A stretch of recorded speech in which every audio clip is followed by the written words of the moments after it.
What's up, everyone? Pritch here, and today we are going to go over the second update on current issues just released by the devs of Amazon. And this was posted 2 hours ago on November 12th, 2021. So let's hit it right now. This is going to go over a bunch of updates on what they're working on their side and what we can expect in the future. So this is going to be a very lengthy video, but we're going to cover it all. We're going to talk about it and have some fun. We got people in chat hanging out, and we're just going to have a fun time. All right. Hey, adventurers. Thank you so much for your feedback. Yada, yada. We don't care about any of that. Server transfers. Our top priority with server transfers is to address the edge cases that have blocked players from using their free transfer tokens. While the vast majority of players were able to transfer servers without issue, there is a population of players who have been unable to use their transfer tokens due to ghost contacts at the trading post. These edge cases require manual investigation and intervention. To those players who are waiting to use their tokens until these contracts are resolved, a recent service change should have unblocked those invisible open contracts. There's an outstanding issue with transfer blocks due to pending contracts with our team, which our team is working to resolve. Yikes, that was terrible on my part for reading. Basically, what they're saying is they're working on it. Just bear with us.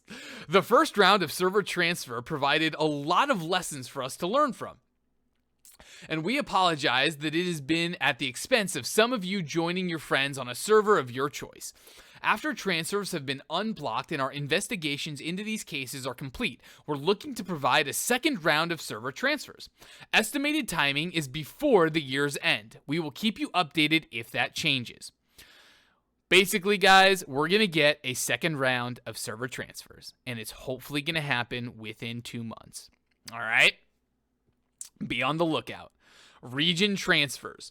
Our team is gauging interest in cross-region transfers. If you're interested in moving your character to a completely different region, for example, your character is in EU Central, but you would like to transfer to a world in US East, please add your details to this forum post. And again, ladies and gentlemen, what I'm currently reading right now, I will have a link in the description so that you can check this out yourself and fill that in if you would like. I would assume some of the most popular transfers will be from US West to US East, just because obviously everything's in the United States. It's important for us to get a solid understanding of what is most important to you and how impactful this feature would be for everyone when making roadmap decisions. This is a feature in development, meaning that alongside your input in development, we need to perform validation and scale testing to reduce the chance of edge cases. I just want to say right here, right now, this is incredible to see from developers. They're literally saying, look, we hear some of you might want this. We're going to create a forum post, and we're going to see just how many people want it. Because at the end of the day, for this to happen, it's going to take a lot of work and a lot of effort. And so we are willing to do it as long as there are a bunch of people that want or need this feature. I am very okay and happy with that approach, and I'm glad that they're reaching out and saying, hey, if you guys want this, just just fill out the post. Let us know. We're interested and we're listening. I love this. I love that approach. Server merges. Kind of a big topic right now. Server merges are on the horizon. But what does that actually mean? Verbatim what I was wondering. There are a few action items that need to be addressed before we're confident that merging worlds will be a net positive experience for our players. We need to test our technology. Heck yeah, you do.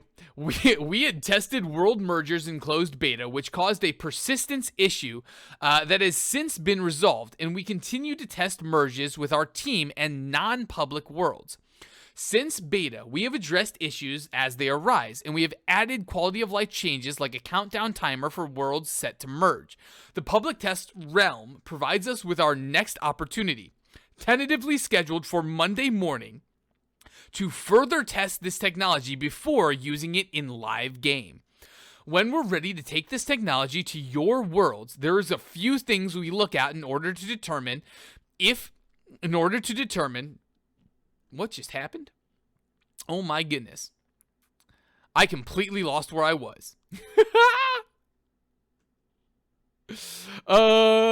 Do-do-do. Do-over. Where the frick was I? We're just going to read from here. When we're ready to take this technology to your worlds, there's a few things we look at in order to determine if a world is a candidate for merge, including, but not limited to, population size and overall engagement. I just want to let you guys know, by the way, everybody watching me right now, I just got done recording all 11 weapon update videos, and I have been reading nonstop for like 2.5 hours, so this is a lot for me. So bear with me. I love you guys, and I'm willing to read it all for you and talk about it and have fun because I love this video game, and I'll read it so that you don't have to. All right. Whew. I'm going to read that again because I think it's important. When we are ready to take this technology to your worlds, there are a few things we look at in order to determine if a world is a candidate for merge, including but not limited to population size and overall engagement. Tactically, worlds are merged within a world set. This allows us to streamline the merge process by removing the requirements to check for multiple characters per player. This is why only one character is allowed per world set, as well as checking language recommendations. Recommendations are made at the set level. But there is more nuance to these merges. Once we've identified a world as a candidate for merge, we compare it to the existing worlds by reviewing elements like faction representation and overall population in the set to find the most optimal partner world. While we cannot guarantee exact matches, we make every attempt to choose worlds for merge that are complementary. Players on worlds identified for merge will be informed in advance of the plan. Players with characters on a merge candidate world will not lose their progress, including gold, items, faction, and company. However, territories will belong to the companies on the partner world. For example, if World X is confirmed as a merge candidate and World Y is identified as the partner world, 1. Players on World Y are not impacted, other than an influx of players into the world. Worldwide territory ownership persists after the merge. Companies are compensated 50,000 coin. What? Companies are compensated 50,000 coin, which is 3.3 times the cost of war, for loss of territory ownership due to world merge. Dang. Okay. World X characters are relocated to World Y. Characters, companies, housing, gold, and owned items remain intact, but territory ownership will not persist on the new world. At this time, we are not offering transfers to players after a world has been merged. This position may change as we learn more. Imagine losing Everfall and being compensated 50k. True. Hey, we know you guys just lost 150,000 for this week. Here's 50k. That said, though, if you lose Monarch's Bluff or First Light and you get paid 50k, you probably just got paid 45,000 additional gold as to, anything close. You probably made 5,000 gold in a month and you just made 50k in an instant. That's not bad. You know what I'm saying? I want to touch on that last part. At this time, we're not offering transfers to players after a world has been merged. So it looks like once a world is merged, you can no longer transfer to that world. Or off, potentially. I'm not 100% how that's going to work. But what that's going to mean is if you have friends on a world and they are told they are a candidate and it's going to happen, you have a very limited time to join them before you cannot transfer to them. So, no, I think it means that they're going to be handling out tokens. They aren't going to be handing out tokens when you get merged. Are you still going to maintain the tokens, though? I guess I don't know exactly how it's going to work. Maybe Kara's right. Okay, yeah, that would make more sense, Kara. Good call. All right, we'll move on. War can't be declared issue. There were a few reports of companies not being able to declare war despite they had earned over the 10% influence threshold. We recently fixed a bug where if many players from a faction all turned in PvP missions at the same time, the influence was applied to the race but not credited to the company. That fix has seems to have resolved most cases of this. If you're aware of other cases, please let us know. We're looking to we are also looking into displaying a company's contribution percent so there is more transparency in their progress versus the threshold, but no timeline for this as of yet. I actually think that would be a great update, a great just overall transparency thing. I would love to see that in the future. We've also received a few reports of players being unable to select a tier of war camp. We are investigating why this is occurring, but we have not been able to track down the issue yet, so no timeline for a fix. Luck. This is a very hot topic that people are looking forward to here. Let's talk about luck, baby. Let's talk about you and me. Let's talk about all the good things and the bad things I won't get because I don't get lucky ever. Thanks for your questions and feedback. You're welcome. We're happy to provide more detail here as to how the system works under the hood. There are two ways we interpret luck. One, an overall scale that you think of as a ratio when things occur or a percentage chance to occur. Two, a relative scale that has a movable odds range based on other values we add into it. Things like enemies and searchable containers use method 1, where anything in their drop list can occur, and your luck stat increases the likelihood of you getting the less common items in the list. In New World's loot model, drop tables are divided up into overall rarities, with rarer grouping of items living higher on the rolls table than their more common items. There are entire sets of items that drop less frequently than other sets, and equipment is a great example of how we do this.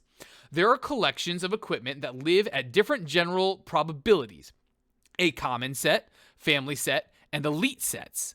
Rarer still are the more content-specific expedition sets and named items. Common items have the broadest possible perk roll variety. Family sets have slightly more narrow perk roll variety and higher chance to roll perks. Elite sets only come from gold bar elite enemies and have narrower perk rolls and an even higher chance to roll perks. Expedition items almost always roll some perks, and named items come with a preset selection of perks that don't roll. Luck doesn't increase your chance to get higher gear score rolls or roll more perks, but it does increase your chance of seeing item drops that have higher chances of rolling bonuses. That's super interesting. I love that. So basically, your luck is not going to affect in any way, shape, or form the perks you're getting or anything like that, but it will affect how your percent chance of getting a drop that does have that stuff already kind of like preset into the design of it. I like that a lot. Thank you for the transparency, by the way, Amazon. This is great. Now do this for how damage works. I dare you. Please. Gatherables, but not fishing, because fishing is its own thing. Use method number 2 as above, and just for reference, method number 2 is a relative scale that has a movable odds range based on other values that we add into it. Okay. Gatherables. As your luck stat increases, it gradually enables new items to drop from the tables. This means that if your luck values are totally unmodified, there are some items in those tables that are impossible for you to obtain without a bonus. This is particularly useful for AND tables, or tables that give you more things as they roll higher. If we were to use this with OR tables, it would actually decrease or even eliminate your chance of getting items in the lower roll ranges of the table. So we don't do that. We set up these tables to open up more as your base luck grows to avoid inundating lower skill level players with less common items that they would have no use for until progressing much further in other relevant skills. We also use it to plant little surprises and new things to find as you level your gathering skills.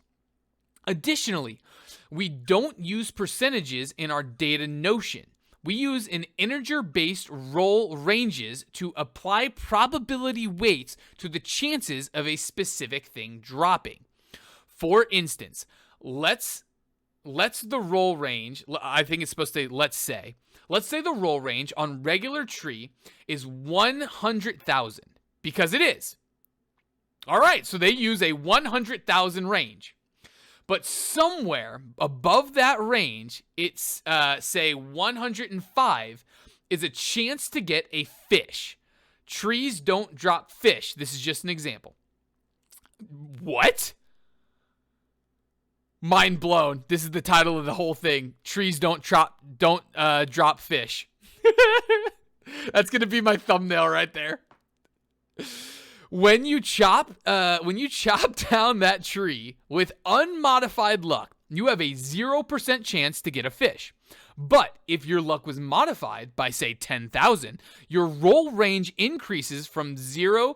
It was 0 to 100,000. It is now 10,000 to 110,000, which gives you a roughly 5% chance to get that fish when you chop down the tree. If you only increase your luck by 5,000, you would have a 0.00001 chance at that fish. But that's why our luck increases from things like food, equipment, are pretty chunky, so we avoid cases where your luck value is stuck in an unfortunate, ultra low odds of a thing state. Well, that's super interesting and super cool, because I believe a 100%, so a 10,000 increase, I hope and think, would be a 10% luck increase. And I think people can roll around right now with 20 to 30% luck, which means you could get a 10%, 20, 15% chance at the super, super rare stuff while rolling around in full luck gear kind of thing. So this is really cool to see how they do it in two different ways. Basically, when it comes to equipment, right, your gear, your armor, your weapons, that kind of stuff, you always have a chance of getting the lower tier stuff, essentially. That's never going to go away. But when you start putting a bunch of luck on, you do start to, like, let's say, for example, that something happens at the range of 9,000, right? Let's say you get an acorn at 9,000. Well, if I have 10,000 additional luck, let's say a 10%, let's say 10% equals 10,000. I'm not 100%. That's just me speculating. You have now lost the ability to get that acorn. Like, the acorn is literally not in the percent drop chance range, and you cannot get it. So when it comes to the gathering stuff, you quite literally, depending on your luck, can't get certain things, which is kind of wild. I actually really love that. That means that to be optimal going after what you need to go after, frankly, you might need to take luck pieces off. It just depends what you need. All right. With gatherables in particular, increasing your gathering skill adds base luck to your rolls, with level 200 granting a total bonus of 2,000 to your base rolls. There aren't any cases in the game where not having a luck bonus will prevent you from getting an item as long as the associated trade skill is at 200. You can use food and equipment to further increase your drop chance, or even enable some items to drop from your earlier in your progression. Wait, was I wrong then? There aren't any cases in the game where not having a luck bonus will prevent you from getting an item as long as the associated trade skill is at 200. Okay, never mind. So what it's saying is, once you have a trade skill at 200, you, in theory, without any luck gear, can get any and all items that you could get. Like, so let's say mining is at 200, right? I can get any mining drop without wearing any mining luck gear or any luck gear or anything like that. As long as the mining's at 200 kind of thing. But you're going to want to put that stuff on to increase your odds, obviously. So that's super cool to hear. Thank you so much. Kara, based on what they said, as long as you roll over the threshold part, you will get everything below that point in the tree. Good night, Tunes. Oh, interesting. Okay. Incentivizing players to join a less dominant faction. Ooh. To help balance factions, we currently have 2 mechanics in place. First, we give underdog factions extra influence to give them a better chance at earning the right to declare war. Second, we do not allow players to switch factions to the dominant faction. Very soon, we will be reducing the time between faction switches from 120 days to 60 days every 2 months, which should help move some people into underdog factions. We are actively discussing ways to incentivize players to join less dominant factions, but we don't have a plan or a time frame yet. A couple of the options we've discussed are gameplay buffs to underdog factions or a more target incentive to groups within the dominant faction to switch over for rewards if they successfully capture territories. Yo, that's gonna...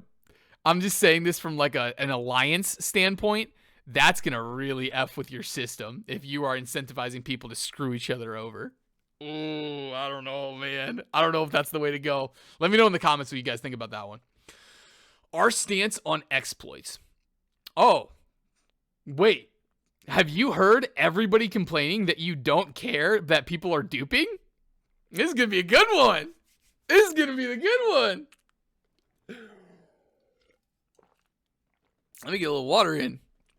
A bug is when a game mechanic doesn't work as intended or described in-game. Bugs are things that happen by accident to players, and we aren't interested in suspending or banning in the case of accidents. A bug becomes an exploit when a player uses it intentionally, repeatedly, or both to obtain an advantage over normal game behavior. In cases where it doesn't seem very clear to an average player that something is bugged, when possible, we'll specifically identify particular bug use as an exploit to warn they will be acted upon. An example might be a spawn bug. Let's say there is a particular creature that only spawns once an hour.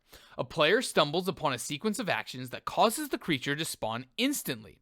The first time this happens is a bug, but if a player starts going through the sequence many times to spawn the creature and kill it for loot, they have become exploitive. Exploitive. Good lord, I can't say that word. Expletive. Maybe that's, yeah, expletive sounds like a normal word, right? That's what normal people would say. Using the bug to gain faster loot access than a regular player would. This is Eternal Pools. This is literally them saying, if you guys F with Eternal Pools the way you guys are, where you stand on the rock, wait 2 minutes, go kill it, stand on the rock, wait 2 minutes, go kill it, that they're going to call that exploiting, and they're coming. They're going to do something. I don't know what yet. I'm telling you, this entire example, this is what it is. It's Eternal Pools in Reekwater right now. If you have to ask many questions past this common sense layer, how many times? What if it's the same sequence to force spawning, but it's actually a different creature? Then you are likely in the exploit territory. There are far too many variations here to cover with a blanket rule. Basically, don't be idiots. You know when you're exploiting. You know when there is a bug and you are using it to your advantage in a way that is frankly just wrong. If you pull out a hatchet doing 300% weapon damage in a war, you are exploiting. There's no ifs, ands, or buts about it. You know, if you're gold duping, if you're trading post bugging, if you're, putting town board quests and then putting it on the trading post and then taking it out and duping the item, like, you know when you're exploiting, guys. And if you're curious, just don't do it. If there's a flag in your head, in your moral compass, Just don't do it. That simple.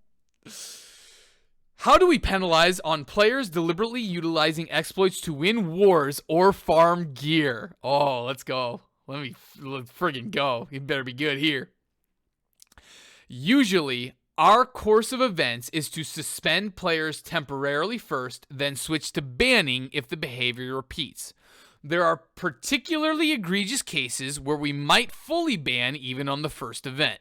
If we felt there was sufficient evidence, it was done deliberately.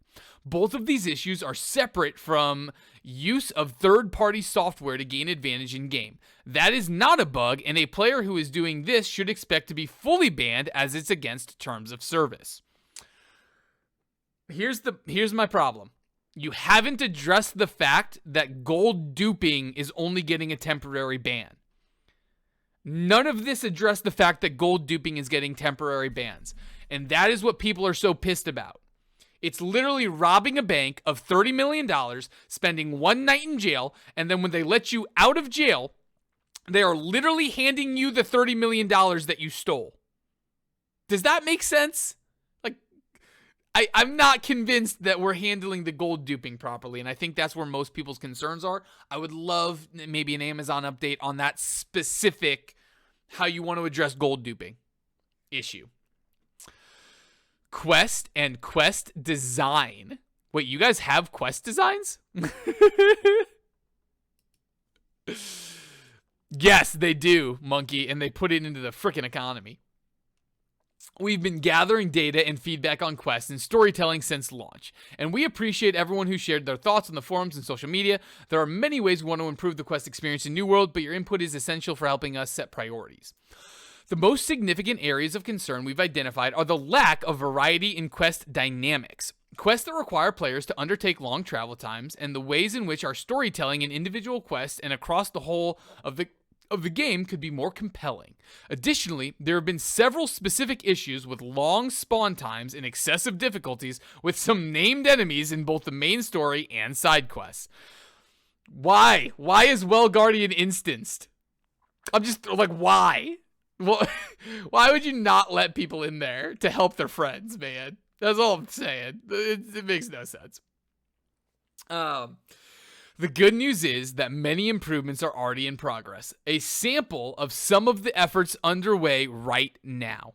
New task types integrated into existing quests in the main storyline, including wave events, destructible objects, and some light traversal mechanics. Ooh, I'm interested in the light traversal mechanics. More enemy variety and improved spawn scaling. Major enemies in the main story quest series adjusted to more appropriate difficulty. Thank you for nerfing Well Guardian. That said, shout out to all the OG people that knocked out Well Guardian when that shit was busted, because that is hard. I was two-manning that for a long time. It took a while. We eventually three-manned it, basically. New quests and quest givers spread out across existing zones closer to the locations they're asking players to visit. What? So you're telling me that you're going to finally move the NPCs close to their quest locations? Hallelujah. Thank you. I'm very glad you guys are coming to your senses. Oh my goodness. New and improved quests in higher level zones. Interested to see what those are. Some quest gating improvements to allow for more optimized travel times. Ooh, what kind of quest gating improvements are we talking about? What does that look like? Tracker and map updates to differentiate the various types of quests and missions. That would be awesome. Thank you very much. Currently, we have faction missions, which are, blue or whatever color for you guys. And then we have everything else, which is yellow. So what they're saying is they're going to change the everything else to side quests, town board quests, what XYZ stuff. That's actually going to be super cool. I'm a huge fan of that. The new storyline associated with the... Oh gosh, I got to say this word again. Oh boy. The new storyline associated with the Varangian.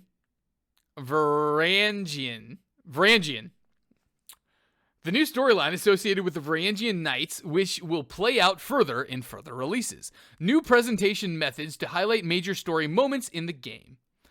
I wonder if that means they're going to do any cutscenes or cinematics. We will also soon be releasing new quests to progress the main storyline through the showdown with the Tempest, along with some hints about where the main storyline will go in the future. Ooh. Looking forward to it. In addition to all these changes we're working on right now, our broader quest strategy is also evolving. New World is different than other MMOs. Facts. The elements of survival, territory control, and crafting are some of the game's strongest features. And as some of you have called out, the quests could be better integrated with these systems and activities. And that's one of the guiding principles in the new quests we're hoping to add in the new year. Trade skill quests.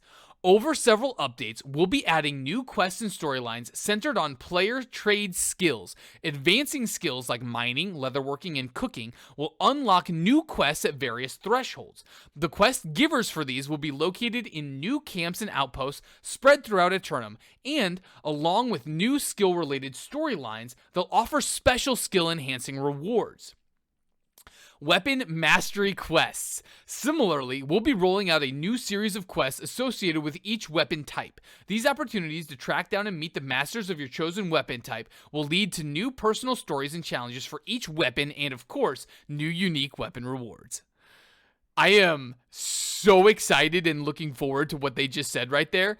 It's not even funny. Like, thank you, Amazon. Please, do not make me go to every elite zone and just kill a bunch of ads. Make me do something cool with those weapons. Make me get 15 whirlwind kills. Make me hit a 7-man PvP gravity well. Like, make me do some crazy stuff, dude. I'm down. Make me earn it.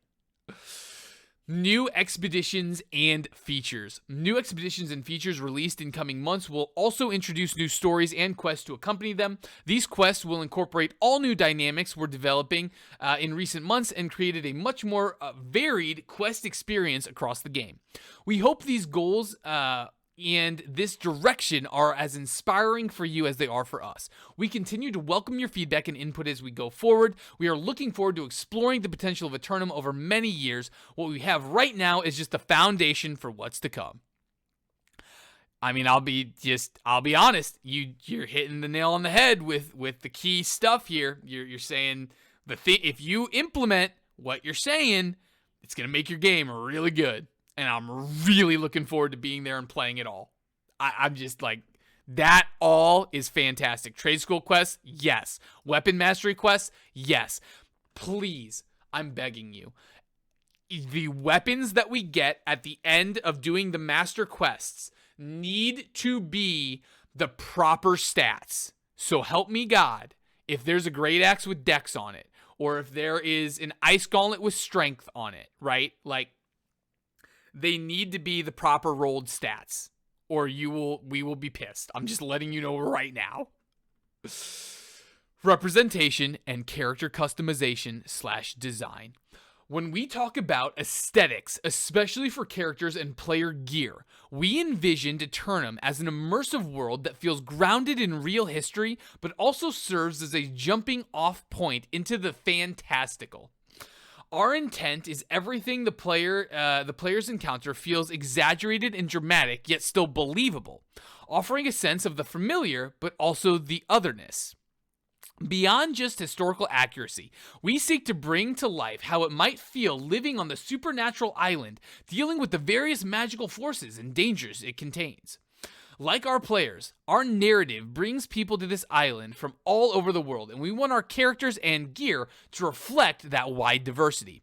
We also believe strongly in player expression and giving players a wide range of options, looks, and styles to choose from. The funny thing is, the character customization is not great. I'm just going to throw that out there right now.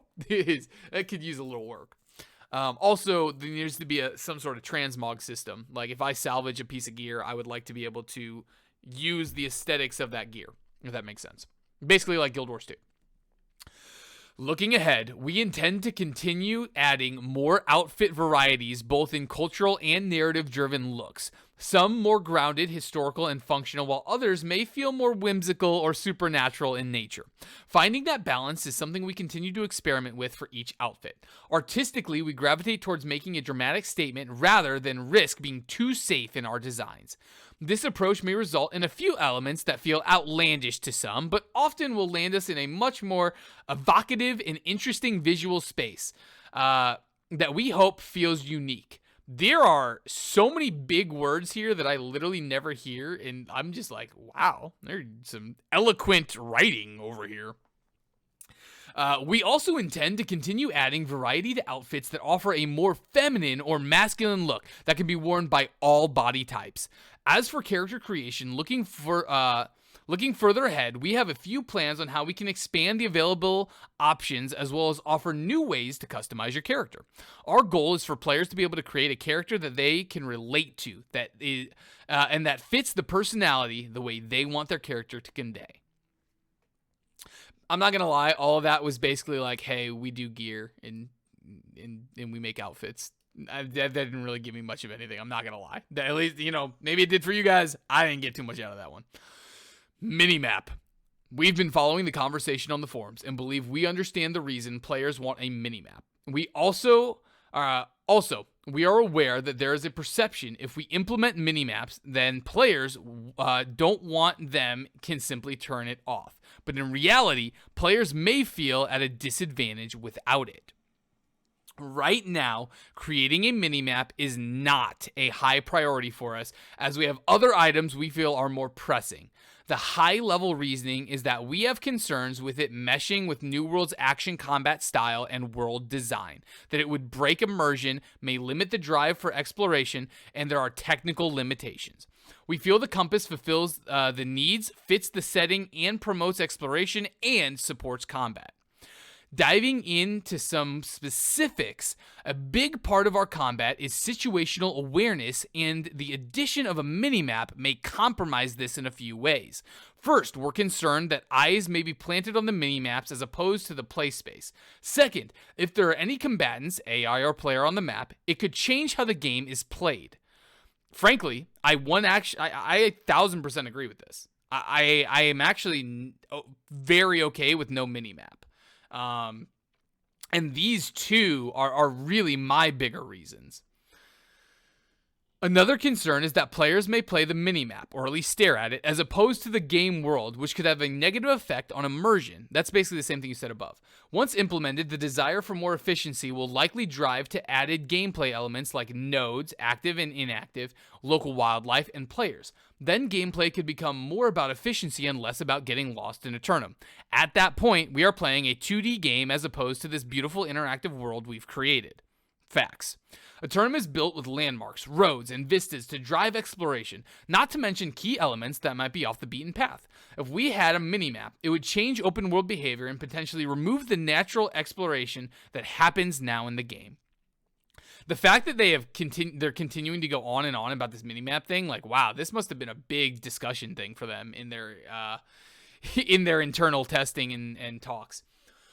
On the technical side, you may wonder how a third party can quickly do this, and the dev team says it is going to be more work. The reason is that dev team has a minimum spec that we are committed to supporting, and this requires rendering and artwork to ensure it is performant. We will continue to follow the conversation, gather more information, and periodically reevaluate our position as we do with many decisions. All that said, we have discussed the matter with Overwolf and have decided to not penalize minimap mods from this third party, provided that they stick to the following rules.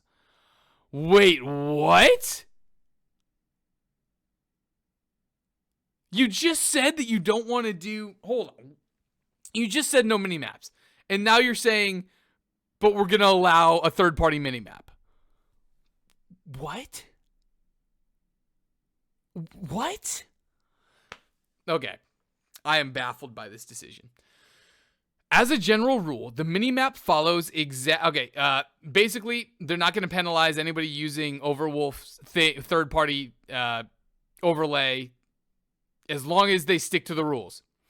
As a general rule, the minimap follows exact rules of compass and cannot give players an advantage of any type over the compass. Information to be used for display, even within the limitations expressed below, must come from the Overwolf API, which we may add to over time but can't commit to at the moment. What?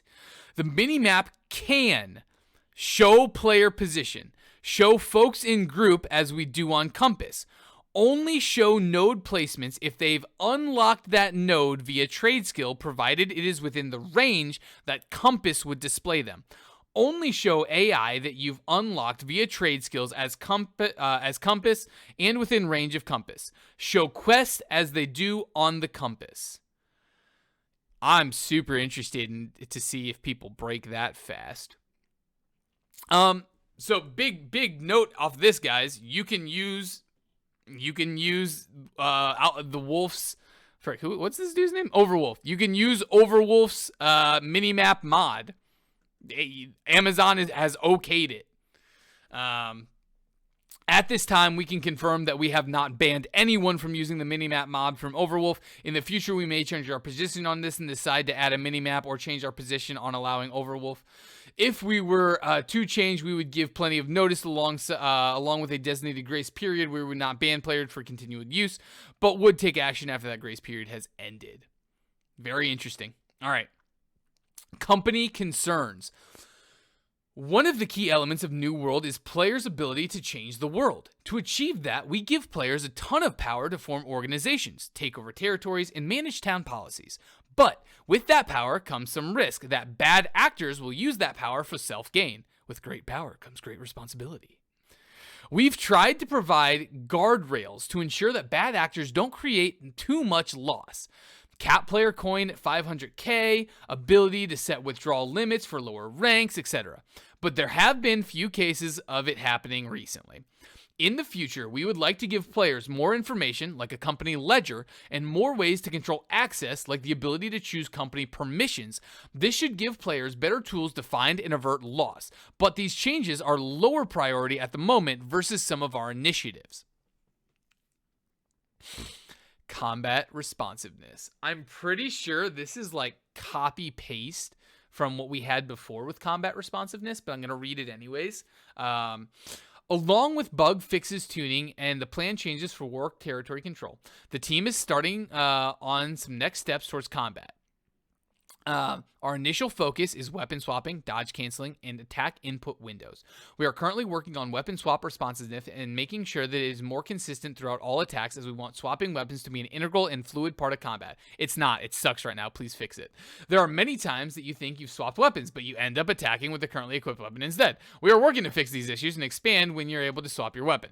Along with weapon swap, we're looking into our dodge cancel windows and attack put timings during recoveries of all attacks. There are some inconsistencies that are not intended. For example, you're able to dodge cancel out of some recoveries but not others, and you're able to perform heavy attacks out of some recoveries of some abilities but not other abilities. Our goal is to make sure that these are consistent input windows between all weapons and all abilities.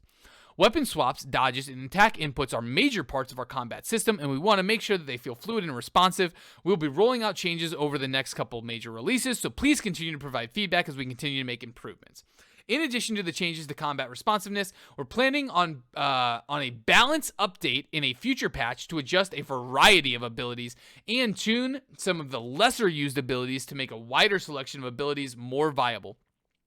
To future improve combat in Eternum. We don't want to spoil too much from this update yet, but we know it's in the works and it's on the way. Oh my gosh. Hey, what's up, Bear Dog? All right, so for those that are curious, by the way, we're going to be releasing, weapon updates in the future kind of thing. They have released a bunch of forum posts that I am going to be putting on YouTube, so I highly recommend if you want to check out all the changes on all the weapons. I got a bunch of YouTube videos for you to check out then, boys. All right, moving on. Weapon balance changes. Yep, weapon balance changes. For our November release, we have done a large tuning pass over all of our weapons and upgrades. Our goal for this release was to boost up abilities and weapon trees that we felt were being underutilized while addressing a few individual overperforming abilities. This patch also fixes many bugs and exploits across various areas of the game that you and the player community helped us identify. They affect many areas of the game, including perks, duels, attribute threshold bonuses, navigation, wars, outpost rush, and consumables. We think these fixes will help improve the flow and consistency of combat while providing a better overall experience to every game mode. As we work to complete additional combat improvements, we will continue to observe player feedback and experiences to further tune and improve usability and balance for future releases. Whew. Here's a comprehensive list of updates that are currently in the PTR and will be in for the November release. This is just the beginning of our adventures in Eternum. We have also created feedback threads for each weapon and for these new changes. If you participate, again, these are the feedback threads that I have read and that are in my YouTube videos. We are going to come back at the end and we're going to click this link for the comprehensive list of updates and just double check and make sure that we have all the information. Weapon and armor perks. We are aware that there are some perks in the game that are not functioning as intended. I would argue most. We will be addressing these in the November monthly release, and we will continue to monitor your feedback to ensure that if perks continue to not function properly, we will investigate the issue and work to resolve it. Also, previously, we have stated that we have fixed the localization issue that marks certain perks and bonuses at 0%. We have revised and retested this fix, and it will be released in the November monthly release. Public Test Realms. On November 10th, we released our first iteration of the Public Test Realm for players to help test the November monthly release. For our first public test session, we focused on new low-level enemies, the new trading post experience, PvP faction missions, Void Gauntlet, and the Varangian quest line and enemies. On Monday, November 15th, we will be testing server merges. Keep an eye out on the PTR section for the announcement. That's going to be huge. Thank you to everyone who is helping provide feedback and bug report for us to hammer down the November monthly release. We hope to offer more opportunities like this in the future, so keep your eyes peeled. Holy cow. Void Gauntlet. The Void Gauntlet has manifested in Eternum. Manipulate the powers of the Void to support your allies and debilitate your enemies with this magical DPS support hybrid. It's the first weapon to scale off both intelligence and focus, making it a great pairing with the Life Staff and other magic weapons. The Annihilation Tree focuses on maximizing damage at close range and revolves around the Void Blade, a summoned blade of corrosive void energy. The Decay Tree offers ranged healing and debuffs and revolves around the Orb of Decay, a dual-phase projectile that can debuff enemies and heal allies. With its arsenal of buffs and debuffs, the Void Gauntlet is perfect for group combat and can significantly bolster your allies at the expense of your enemies. Annihilation Tree, Decay Tree. These are literally the tooltips that I have already gone over in my Void Gauntlet first impressions video. If you guys are interested more in the Void Gauntlet, I recommend checking that out. I will be making a 101 weapon guide for it. I've already done the vast majority, if not all, of my testing, and now it's a matter of sitting down, going through the footage, and putting it all together and making a great video for you guys. But if you want the quick deets and you want my first impressions and thoughts on the Void Gauntlet, check out my YouTube video, first impressions, basically. Finally, we have crafting and gathering. We are aware that some rare materials needed for crafting legendary items are dropping at very low rates. These include beeswax, runic thread, etched handguard, embossed, oh my gosh, I couldn't say the word embossed wrapping, and empowered counterbalance. We have a upcoming patch that will address most of these items, and beeswax will be addressed in a later update. We are also aware of an issue which crafted magical weapons, the Arcana skill, that prevents them from being crafted at 600 gear score. This is due to one of the ingredients not applying gear score bonuses. We have fixed this in a future update by introducing an additional core material requirement, leather, wood, etc., that can be used to add the additional gear score range required to reach 600. Thank you for reading our second edition of updates on current issues. We appreciate your continued support while we strive to make Eternum your in-game home. See you in Eternum.